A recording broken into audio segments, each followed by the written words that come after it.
Olá, boa tarde, tudo bem? Passando para revisar mais um conteúdo de português, agora substantivos próprios, comuns e coletivos. Vamos lá, então. Primeiro falando sobre substantivos, sobre o que é substantivo, né? Que é a classe de palavras que nomeia seres, ações, coisas, sensações, né? Foi o que a tia falou para vocês quando eu lancei esse conteúdo, né? Agora a tia vai dar exemplos de substantivo próprio, né?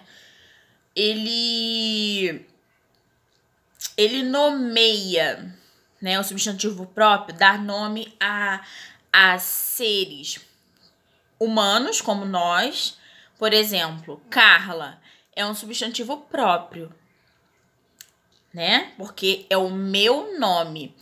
Quando eu digo Rio de Janeiro, é um substantivo próprio, porque é o nome do estado em que a gente mora. Quando eu digo São Paulo, é um nome próprio, porque é o nome de um estado que fica no Brasil, né? Quando eu digo Brasil, é próprio também, porque é o nome do nosso país. Tá certo? Deu para entender? Substantivo é a classe de palavra que nomeia seres. Substantivos próprios, eles nomeiam pessoas ou lugares, né?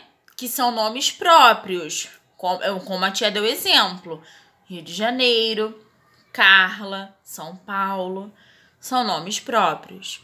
Agora a tia vai relembrar com vocês um pouquinho sobre substantivo coletivo. Tia, o que é o substantivo coletivo?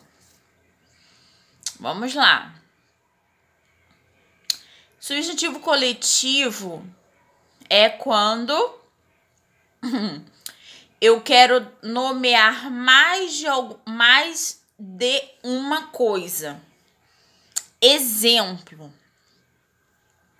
Quando eu quero falar sobre um grupo de peixes, usando apenas uma palavra, eu uso cardume. É o substantivo coletivo de peixes. Quando eu quero falar sobre um grupo de aves, eu digo bando. Quando eu quero falar um grupo de artistas, eu digo elenco.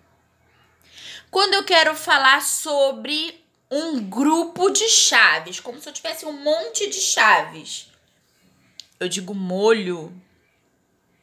Deu para entender o que é substantivo coletivo?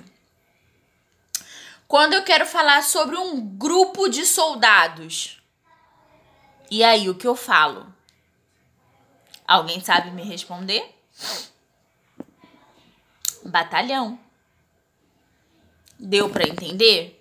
Então, substantivo coletivo é quando eu quero falar sobre um determinado grupo e eu nomeio ele com apenas uma palavra. Como os exemplos que a tia deu. Quando eu quero falar de grupo de peixes, eu falo cardume. Grupo de aves, eu falo bando. Grupo de soldados, eu falo batalhão. Deu para entender? Substantivo, ele nomeia seres, né? Substantivo é a classe de palavras que nomeia seres. Substantivo próprio dá nome a pessoas, a lugares. A tia deu exemplo de Carla, São Paulo, Rio de Janeiro. E substantivo coletivo é quando eu quero falar de um grupo de coisas ou seres e eu uso apenas uma palavra. Tá bom? Então, cada grupo tem uma determinada palavra. Tá certo? Então, ó, essa é a nossa revisãozinha de português, tá bom? Bye, bye!